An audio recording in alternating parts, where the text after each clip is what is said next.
और अब वो वक्त आ चुका है। मैं अब आईटीवी नेटवर्क के संस्थापक एवं राज्यसभा सांसद कार्तिकेय शर्मा जी को आमंत्रित करता हूं मंच पे, ताकि वो हमारे आज के मुख्य अतिथि भारत के प्रधानमंत्री नरेंद्र मोदी जी का स्वागत करें। तालियों से कार्तिकेय जी का अभिनंदन किया जाए।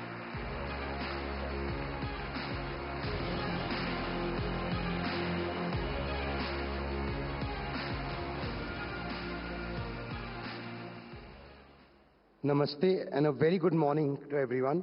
Let me begin with thanking and welcoming our chief guest, the Honorable Prime Minister of Bharat, Shri Narendra Modi ji, for taking out time from his hectic schedule to grace the NXT conclave. The ITV network is truly indebted for his luminous presence. The edifice, which is today's conclave, would have not become nearly as grand as it is at this moment, owing to your gracious presence, sir. To grace the conclave even further, we have amongst us respected former Prime Minister of Australia, Mr. Tony Abbott, and Prime Minister of Sri Lanka, former Prime Minister of Sri Lanka, Shri Ranil Wickremesinghe ji. Distinguished dignitaries, esteemed guests, ladies and gentlemen, it is an honor for me to welcome you all on behalf of NXT and NewsX World family, where we are not only rooted in the ethos of true, independent, inclusive journalism, but also envisioned to facilitate a dialogue-rich platform for the global change makers across fields. Speaking of change makers, sir, over the last 10 years, under your visionary leadership, Bharat has not just seen development. We have witnessed a transformational journey, from being the world's fastest growing economy to becoming a nation known for innovation, infrastructure, inclusivity, and resilience. Every step we have taken has been guided by a bold idea of Viksit Bharat by 2047, something never envisioned by anyone earlier.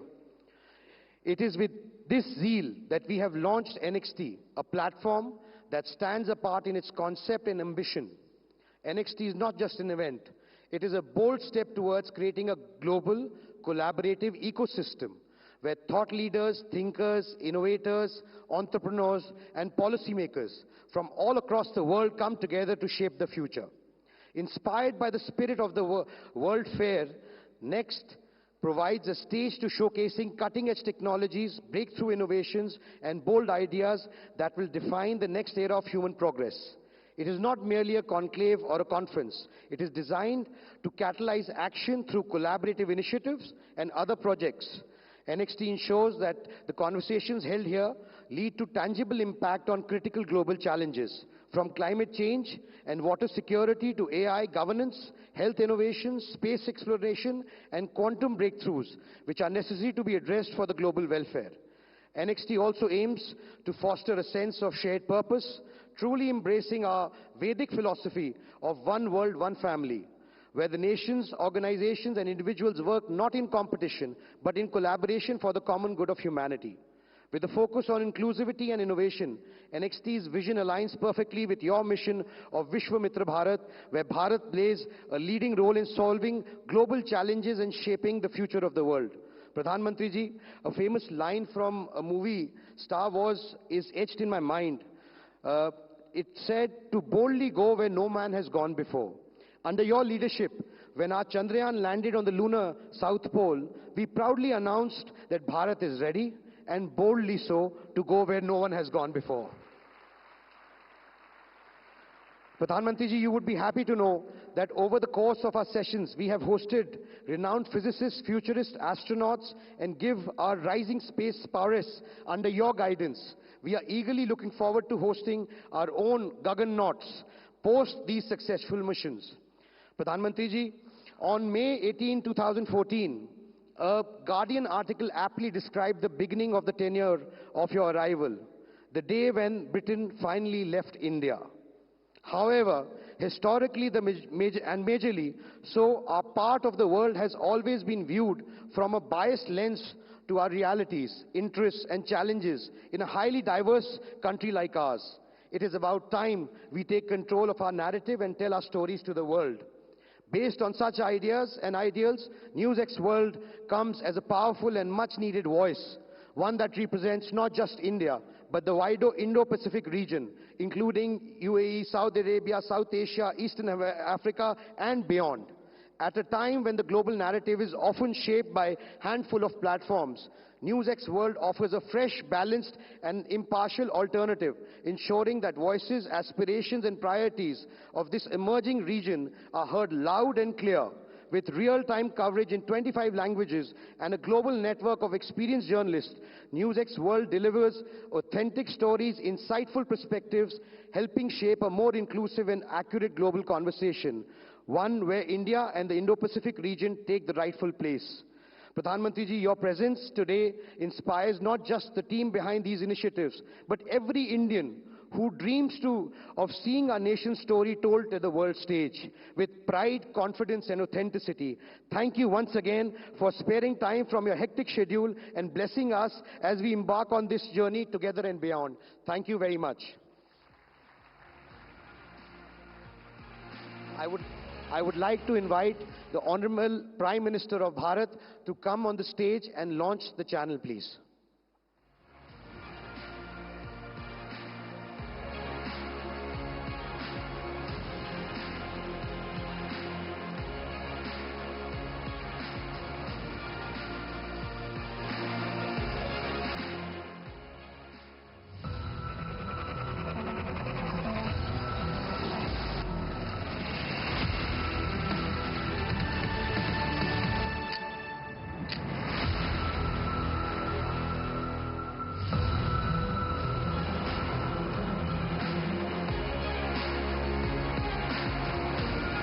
बहुत बहुत शुक्रिया प्रधानमंत्री जी आपका कि आप आज यहां आए। और अब मैं आपसे निवेदन करता हूं कि उस पल का हमें जो बेसब्री से इंतजार था, आप हमारे इस सभा को संबोधित करें।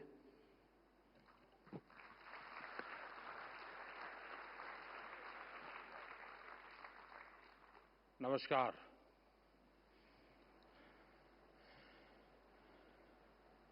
ITV नेटवर्क के फाउंडर और संसद में मेरे साथी कार्तिकेय शर्मा जी, नेटवर्क की पूरी टीम, देश विदेश से आए सभी अतिथि, अन्य महानुभाव, देवी और सज्जनों, न्यूज एक्स वर्ल्ड इसकी शुभ शुरुआत और इसके लिए मैं आप सबको बहुत बहुत बधाई देता हूं, बहुत बहुत शुभकामनाएं देता हूं। आपके नेटवर्क के हिंदी और इंग्लिश सहित तमाम रीजनल चैनल्स आज आप अब ग्लोबल हो रहे हैं और आज कई फेलोशिप्स और स्कॉलरशिप की भी शुरुआत हुई है। मैं इन कार्यक्रमों के लिए आप सभी को बहुत बहुत शुभकामनाएं देता हूं। साथियों, मैं पहले भी मीडिया के इस तरह के कार्यक्रमों में जाता रहा हूं, लेकिन आज मुझे लग रहा है कि आपने एक नया ट्रेंड सेट किया है।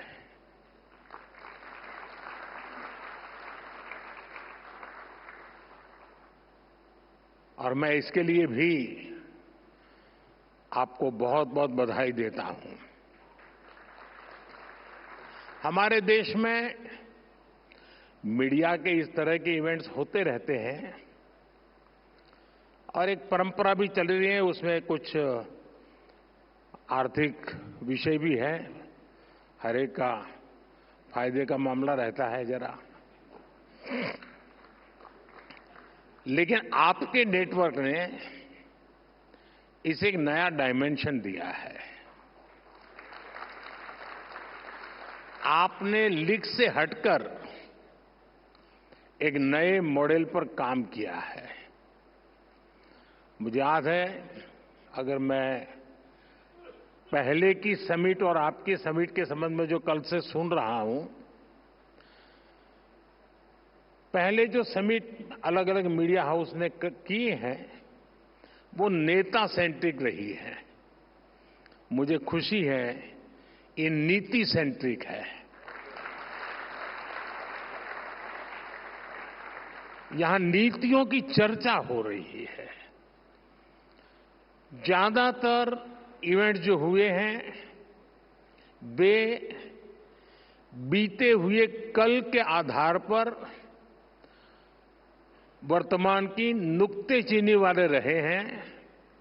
मैं देख रहा हूं कि आपका ये समिट आने वाली कल को समर्पित है। मैं देखता था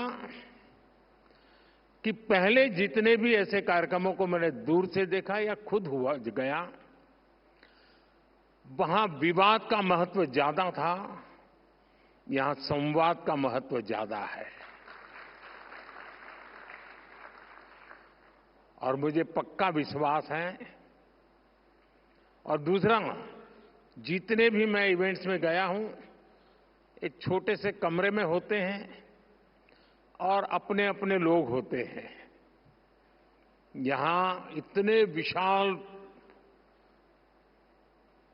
समारोह को देखना, और वो भी एक मीडिया हाउस के समारोह को, और जीवन के सभी क्षेत्रों को स्पर्श किए हुए लोग यहां होना, ये अपने आप में बहुत बड़ी बात है।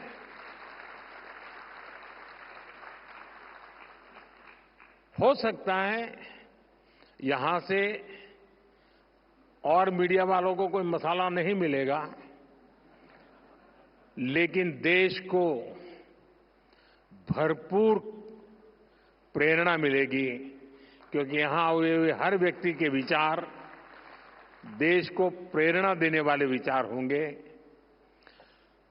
उम्मीद है कि इस ट्रेंड को,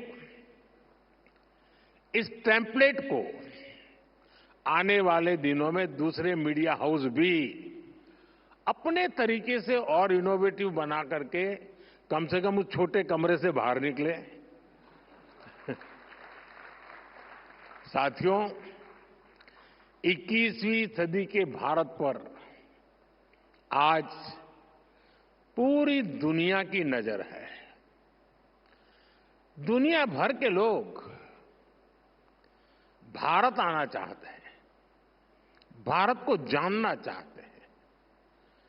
आज भारत दुनिया का वो देश है जहां पॉजिटिव न्यूज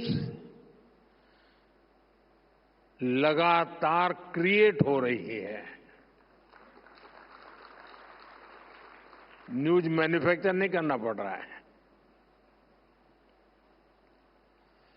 जहां हर रोज नए रिकॉर्ड बन रहे हैं, कुछ न कुछ नया हो रहा है। अभी 26 फरवरी को ही प्रयागराज में एकता का महाकुंभ संपन्न हुआ है। पूरी दुनिया हैरान है कि कैसे एक अस्थायी शहर में एक टेम्पररी व्यवस्था, नदी के तट पे करोड़ों लोगों का आना, सैकड़ों किलोमीटर की यात्रा करके आना और पवित्र स्नान करके भाव से भर जाना। आज दुनिया भारत की ऑर्गेनाइजिंग और इनोवेटिंग स्किल्स देख रही है। हम सेमीकंडक्टर से लेकर एयरक्राफ्ट कैरियर तक यहीं पर मैन्युफैक्चर कर रहे हैं। दुनिया भारत की इसी सफलता को विस्तार से जानना चाहती है। मैं समझता हूं कि न्यूज एक्स वर्ल्ड अपने आप में एक बहुत बड़ा अवसर है। साथियों, कुछ महीने पहले ही भारत ने दुनिया के सबसे बड़े चुनाव कराए हैं। 60 साल बाद ऐसा हुआ जब भारत में कोई सरकार लगातार तीसरी बार वापस लौटी। इस जन विश्वास का आधार पिछले 11 साल में भारत की अनेकों उपलब्धियां हैं। मुझे विश्वास है कि आपका नया चैनल भारत की रियल स्टोरीज दुनिया तक पहुंचाएगा। बिना कोई रंग दिए आपका ग्लोबल चैनल भारत की वैसी ही तस्वीर दिखाएगा जैसा वो है। हमें मेकअप की जरूरत नहीं है। साथियों, कई साल पहले मैंने vocal for local and local for global का विजन देश के सामने रखा था।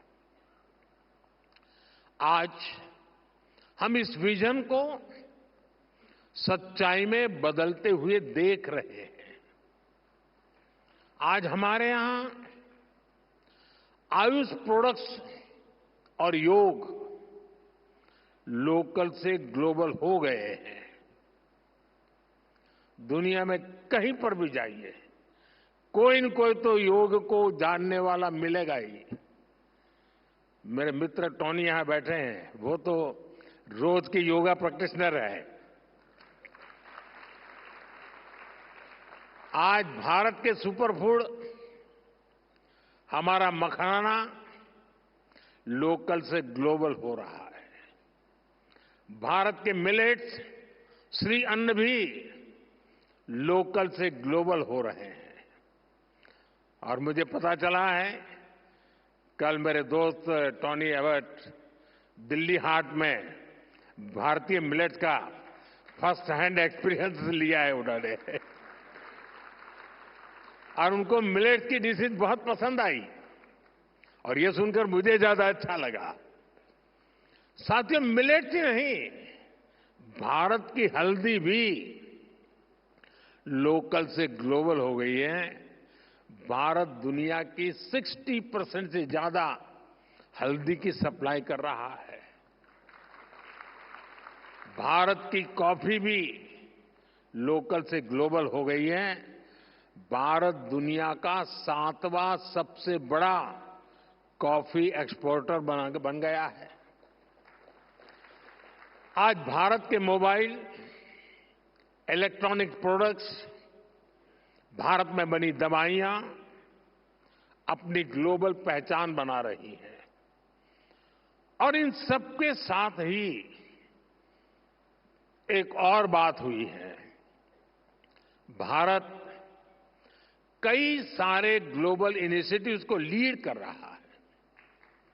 हाल ही में मुझे फ्रांस में एआई एक्शन समिट में जाने का मौका मिला। दुनिया को एआई फ्यूचर की तरफ ले जाने वाली इस समिट का भारत को होस्ट था। अब इसको होस्ट करने का जिम्मा भारत के पास है। भारत ने अपनी प्रेसिडेंसी में इतनी शानदार G20 समिट कराई। इस समिट के दौरान हमने India, middle east, Europe corridor के रूप में एक नया इकोनॉमिक रूट दुनिया को दिया। भारत ने ग्लोबल साउथ को भी एक बुलंद आवाज दी। हमने आइलैंड नेशंस को, उनके हितों को अपनी प्रायोरिटी से जोड़ा है। क्लाइमेट क्राइसिस से डील करने के लिए भारत ने मिशन लाइफ का विजन दुनिया को दिया है। इसी तरह international solar alliance, कोalition for disaster religion infrastructure, ऐसे अनेक इनिशिएटिव्स हैं जिनको भारत ग्लोबली लीड कर रहा है। और मुझे खुशी है कि आज जब भारत के अनेक ब्रांड ग्लोबल हो रहे हैं तो भारत का मीडिया भी ग्लोबल हो रहा है। इसी ग्लोबल अपॉर्चुनिटी को समझ रहा है। साथियों, दशकों तक दुनिया भारत को अपना बैक ऑफिस कहती थी, लेकिन आज Bharat new factory of the world बन रहा है। हम सिर्फ वर्कफोर्स नहीं, वर्ल्ड फोर्स बन रहे हैं। कभी हम जिन चीजों का इंपोर्ट करते थे, आज देश उनका इमर्जिंग एक्सपोर्ट हब बन रहा है। जो किसान कभी लोकल मार्केट तक ही सीमित था, आज उसकी फसल पूरी दुनिया के बाजारों तक पहुंच रही है। पुलवामा की स्नो पीस, महाराष्ट्र के पुरंदर फिग्स और कश्मीर के क्रिकेट बैट्स, इनकी डिमांड अब दुनिया में बढ़ रही है। हमारे डिफेंस प्रोडक्ट्स दुनिया को भारतीय इंजीनियरिंग और टेक्नोलॉजी की ताकत दिखा रहे हैं। इलेक्ट्रॉनिक्स से ऑटोमोबाइल सेक्टर तक दुनिया ने हमारी स्केल को, हमारे सामर्थ्य को देखा है। हम दुनिया को सिर्फ अपने प्रोडक्ट ही नहीं दे रहे हैं, भारत ग्लोबल सप्लाई चेन में एक ट्रस्टेड और रिलायबल पार्टनर भी बन रहा है। साथियों, आज अगर हम बहुत सारे सेक्टर्स में लीडर बने हैं तो उसके पीछे बहुत सालों की सुविचारित मेहनत है। ये सिस्टमैटिक पॉलिसी डिसीजन से ही संभव हो पाया है। आप 10 साल की जर्नी देखिए, जहां कभी पुल अधूरे थे, सड़कें अटकी थी, आज वहां सपने नई रफ्तार से आगे बढ़ रहे हैं। अच्छी सड़कों से, शानदार एक्सप्रेसवे से ट्रेवल टाइम और कॉस्ट दोनों कम हुए हैं। इससे इंडस्ट्री को लॉजिस्टिक का टर्न अराउंड टाइम कम करने का अवसर मिला। इसका बहुत बड़ा फायदा हमारे ऑटोमोबाइल सेक्टर को मिला। इससे गाड़ियों की डिमांड बढ़ी। हमने गाड़ियों के ईवीज के प्रोडक्शन का एनकरेज किया। आज हम दुनिया के एक बड़े ऑटोमोबाइल प्रोड्यूसर और एक्सपोर्टर बनकर उभरे हैं। साथियों, ऐसा ही बदलाव इलेक्ट्रॉनिक्स मैन्युफैक्चरिंग में दिखा है। बीते दशक में 2.5 करोड़ से ज्यादा परिवारों तक पहली बार बिजली पहुंची। देश में बिजली की डिमांड बढ़ी, प्रोडक्शन बढ़ी। इससे इलेक्ट्रॉनिक इक्विपमेंट की डिमांड बढ़ी। हमने डेटा सस्ता किया तो मोबाइल फोन्स की डिमांड बढ़ी। ज्यादा से ज्यादा सर्विस मोबाइल फोन पर लेकर आए तो डिजिटल डिवाइसेज का कंजम्पशन और बढ़ा। इस डिमांड को अपॉर्चुनिटी में बदलकर हमने पीएलआई स्कीम जैसे प्रोग्राम शुरू किए। आज देखिए, भारत एक मेजर इलेक्ट्रॉनिक्स एक्सपोर्टर बन चुका है। साथियों, आज भारत बहुत बड़े टारगेट्स रख पा रहा है, उनको अचीव कर रहा है। तो इसके मूल में एक खास मंत्र है। ये मंत्र है मिनिमम गवर्नमेंट, मैक्सिमम गवर्नेंस। ये एफिशिएंट और इफेक्टिव गवर्नेंस का मंत्र है। यानी न सरकार का दखल, न सरकार का दबाव। मैं आपको एक दिलचस्प उदाहरण देता हूं। बीते एक दशक में हमने करीब 1,500 ऐसे कानूनों को खत्म किया है जो अपना महत्व खो चुके थे। 1,500 कानून खत्म करना बहुत बड़ी बात है। इनमें से बहुत सारे कानून अंग्रेजी शासन के दौरान बने थे। अब मैं कुछ आपको आश्चर्य होगा सुनकर के, एक कानून था ड्रामेटिक परफॉर्मेंस एक्ट। ये कानून अंग्रेजों ने 150 साल पहले बनाया था। तब अंग्रेज चाहते थे कि ड्रामा और थिएटर का उपयोग तब की सरकार के खिलाफ ना हो। इस कानून में प्रावधान था कि अगर पब्लिक प्लेस में 10 लोग डांस करते मिल जाएं तो उन्हें गिरफ्तार किया जा सकता है। और ये कानून देश आजाद होने के बाद 75 साल तक चलता रहा है। यानी शादी के दौरान बारात भी निकले और 10 लोग डांस कर रहे हो तो दूल्हा सहित पुलिस उनको अरेस्ट कर सकती थी। ये कानून आजादी के 70-75 साल बाद तक चलने में था। ये कानून हमारी सरकार ने हटाया। अब चलो भाई, 70 साल तक ये कानून हमने झेला। मुझे उस समय की सरकार, उन नेताओं से कुछ कहना नहीं है, यहां बैठे भी हैं। लेकिन मुझे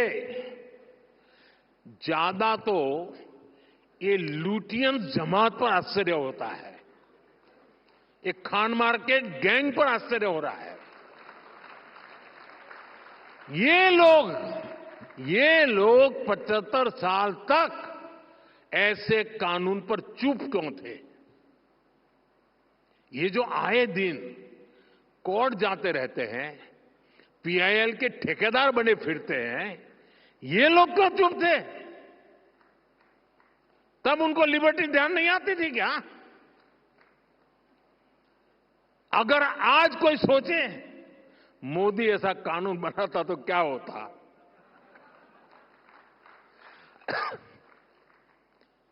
अरे ये जो ट्रॉलर होते हैं ना सोशल मीडिया में, वो भी अगर एक ऐसे ही झूठी खबर चला देते हैं कि मोदी ऐसा कानून बनाने वाला था, आग लगा देते हैं लोग, मोदी के बाल नोच लेते। साथियों, ये हमारी सरकार है जिसने गुलामी के कालखंड के इस कानून को खत्म किया। मैं एक और उदाहरण देता हूं, बैम्बू का। बैम्बू हमारे आदिवासी क्षेत्र में, खास करके ट्राइबल एरियाज की और खास करके नॉर्थ ईस्ट की तो लाइफलाइन है। लेकिन पहले बांस काटने पर भी आपको जेल भेज दिया जाता था, बांस काटने पर।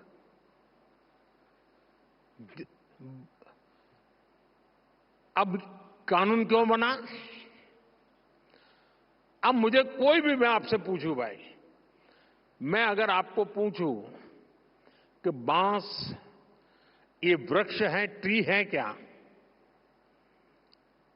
कोई मानेगा क्या ये ट्री है, कोई मानेगा ये वृक्ष है। आपको आश्चर्य होगा, आजादी के 70 साल के बाद भी मेरे देश की सरकार ये मानती थी कि बाम्बू ये पेड़ है, वृक्ष है, और इसलिए वृक्ष काटने से जैसे मनाई थी वैसी बाम्बू काटने से बढ़ाई थी। हमारे देश में एक कानून था जो बांस को ट्री मानता था और सारे ट्री के कानून इस पर लगते थे। इसको काटना मुश्किल था। हमारे पहले के शासकों को समझ ही नहीं आया कि बांस पेड़ नहीं है। अंग्रेजों के अपने इंटरेस्ट हो सकते थे, लेकिन हमने क्यों नहीं किया? बांस से जुड़े दशकों पुराने कानून को भी हमारी ही सरकार ने बदला। साथियों, आपको याद होगा 10 साल पहले तक आईटीआर भरना किसी सामान्य व्यक्ति के लिए कितना मुश्किल था। आज कुछ ही पलों में आप आईटीआर फाइल करते हैं और रिफंड भी कुछ ही दिनों में अकाउंट में सीधा जमा हो जाता है। अब तो इनकम टैक्स को जुड़े कानून को और आसान बनाने का प्रोसेस संसद में चल रहा है। हमने 12 लाख रुपए तक की इनकम को टैक्स फ्री कर दिया। हाँ, अब ताली बजी। आपको बाम्बू में ताली नहीं बजी क्योंकि वो आदिवासियों का है। और इससे खास करके जो मीडिया कर्मी है, आप जैसे सैलरीड क्लास को बहुत ज्यादा फायदा होने वाला है। जो युवा अभी पहली दूसरी नौकरी कर रहे हैं, उनके एस्पिरेशन भी अलग होती है, उनके खर्चे भी अलग होते हैं। वो अपनी एस्पिरेशंस पूरी करें, उनकी सेविंग्स बढ़े, इसमें बजट ने बहुत मदद की है। हमारा मकसद यही है, देश के लोगों को ईज ऑफ लिविंग दो, ईज ऑफ डूइंग बिजनेस दो, उड़ने के लिए खुला आसमान दो।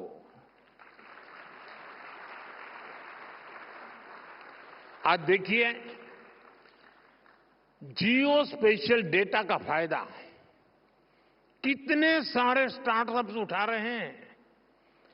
पहले अगर किसी को मैप बनाना होता था तो सरकार की परमिशन लेनी पड़ती थी। हमने इसको बदला और आज हमारे स्टार्टअप्स, प्राइवेट कंपनियां इस डेटा का बेहतरीन उपयोग कर रही हैं। साथियों, दुनिया को जीरो का कंसेप्ट देने वाला भारत आज इन्फिनिट इनोवेशंस की धरती बन रहा है। आज भारत सिर्फ इनोवेट ही नहीं कर रहा, बल्कि इंडोवेट भी कर रहा है। और जब मैं इंडोवेट कह रहा हूं तो इसका मतलब है इनोवेटिंग द इंडियन वे। इंडोवेशन से हम ऐसे सॉल्यूशंस बना रहे हैं जो अफोर्डेबल हो, एक्सेसिबल हो, एडेप्टेबल हो। हमने इन सॉल्यूशंस की गेट कीपिंग नहीं की है, बल्कि इन्हें पूरी दुनिया को ऑफर कर दिया है।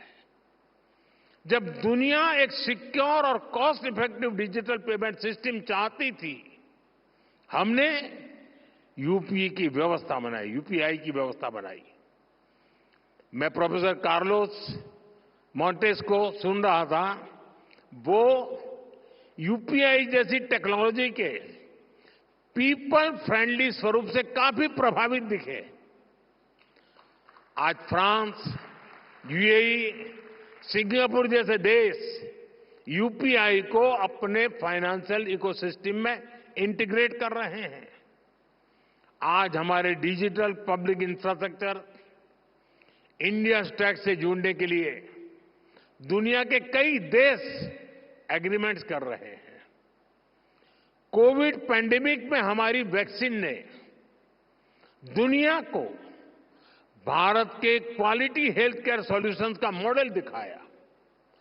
हमने आरोग्य सेतु ऐप को भी ओपन सोर्स किया ताकि दुनिया को इसका लाभ मिले। भारत स्पेस की एक बड़ी पावर है।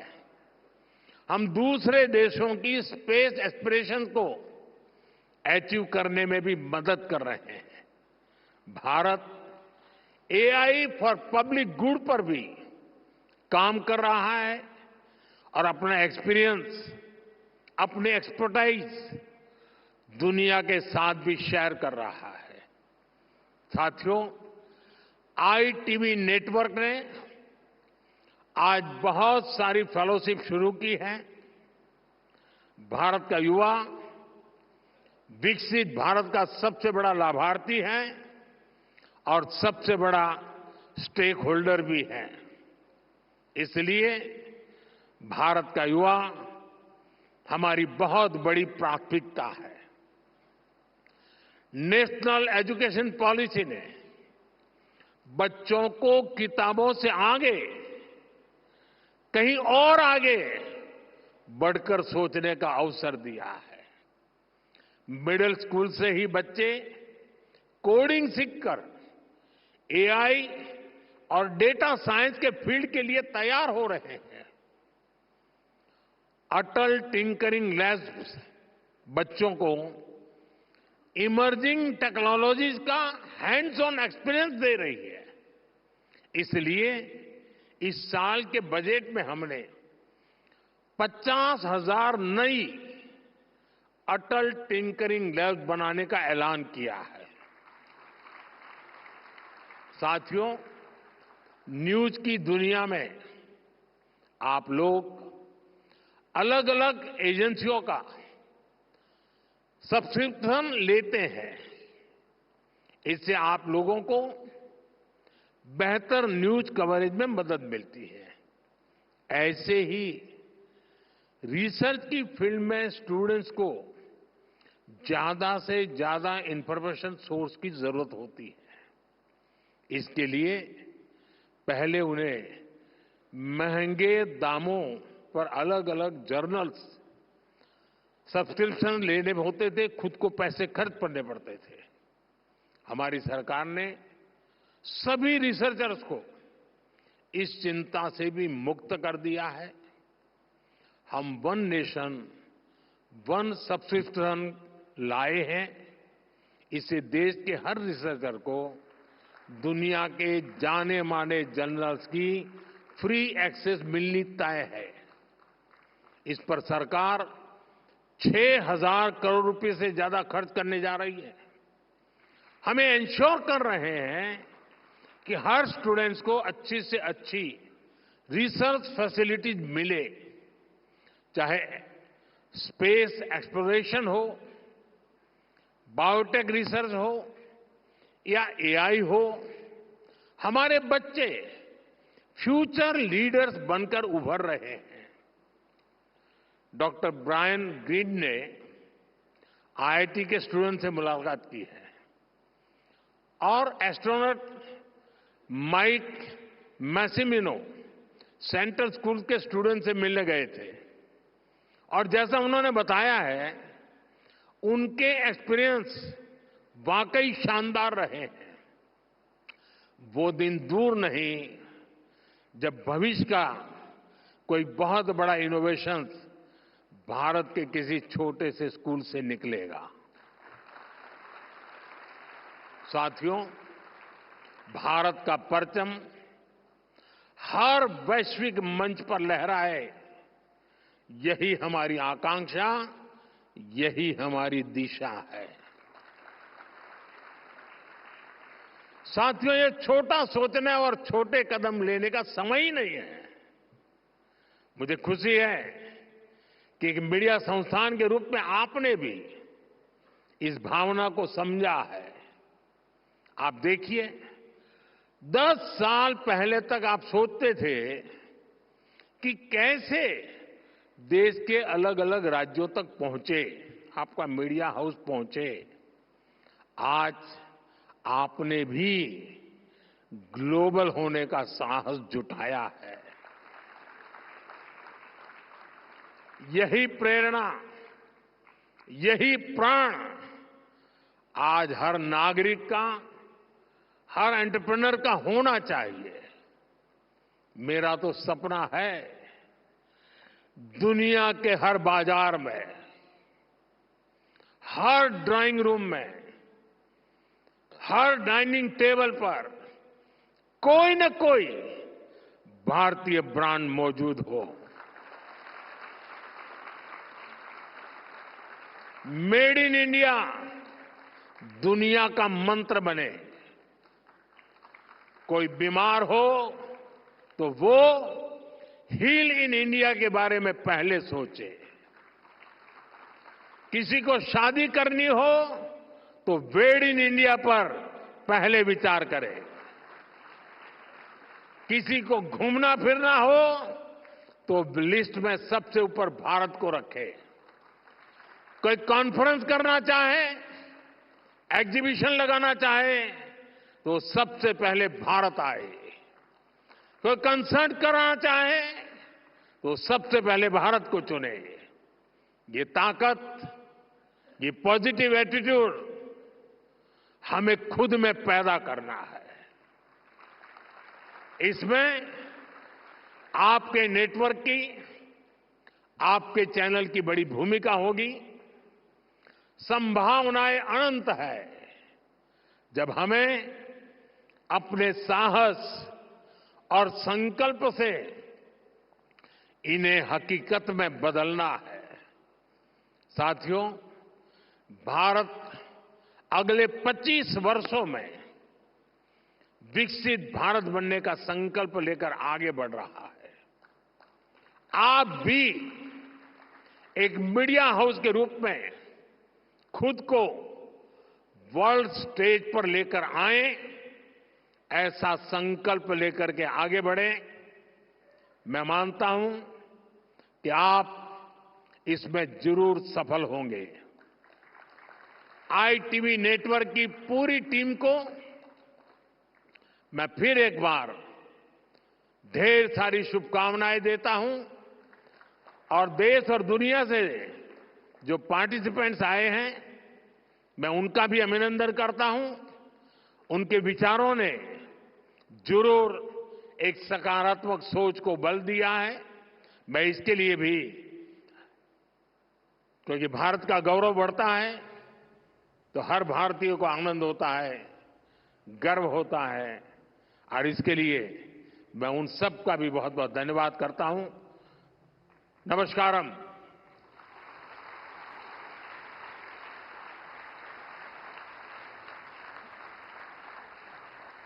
बहुत बहुत धन्यवाद हमारे आज के मुख्य अतिथि प्रधानमंत्री नरेंद्र मोदी जी का, कि आज वो आए, एनएक्सटी 2025 की शोभा बढ़ाई और न्यूज एक्स वर्ल्ड को लॉन्च भी किया। आपने आज हमें मार्गदर्शन दिया और हमारे मेहमानों को प्रेरणा भी दी। बहुत बहुत शुक्रिया आपका।